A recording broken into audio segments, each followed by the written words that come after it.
Төрийн үйлчилгээ гэрээсээ авдаг болох орчныг бүрдүүлэх ажлын нэг хэсэг нь газрын кадастр, бүртгэлтэй холбоотой мэдээллийн нэгдсэн цахим сан юм.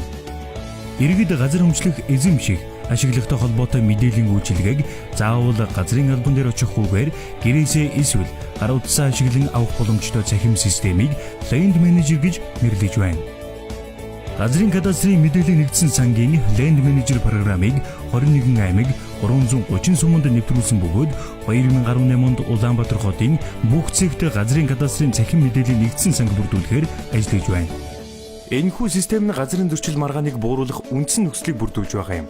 Нууцлал бүхий үн цаасан дээр хэвлэгдсэн баталгаажсан кадастрын зураг, алдаагүй бүртгэл, цахим бүртгэл, баримт материал, газар өмчлөх, эзэмших, ашиглахтай холбоотойгоор 30 гаруй төрлийн өргөдөл хүсэлтийг шийдвэрлэв. Засаг даргын захирамж, гэрээ, гэрчилгээ, кадастрын зураг, газрын төлбөр, үнэлгээ, цахим хувийн хэрэг зэрэг 40 гаруй төрлийн тайлан мэдээ гаргах, 10 гаруй төрлийн хяналт шалгалтыг автоматар хийх боломжтой юм. Мөн Land Manager програм хангамжийн тусламжтайгаар бэлчээр ашиглалтай холбоотой газар зохион байгуулалтын мэдээллийн санг бүрдүүлж байна.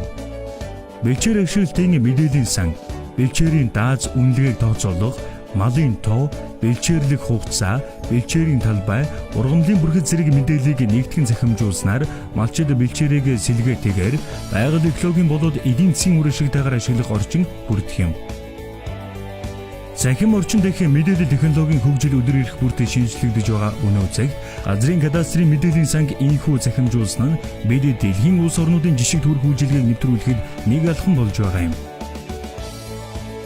Цаашдаа газрын кадастрын цахим мэдээллийн санг бусад төрлийн төрийн үйлчилгээ мэдээллийн сантай холбохоор зорж байна. Land Manager программын үндсэн үйл ажиллагааг газар зохион байгуулалт, геодез, зураг зүүн газар удирдан ажиллаж байна. Иргэд өөрийн өмчлөл, эзэмшил, ашиглалтанд байгаа газрын кадастртай холбоотой мэдээллийг www.egazar.gov.cg-ийн цахим сайтаас харах боломжтой.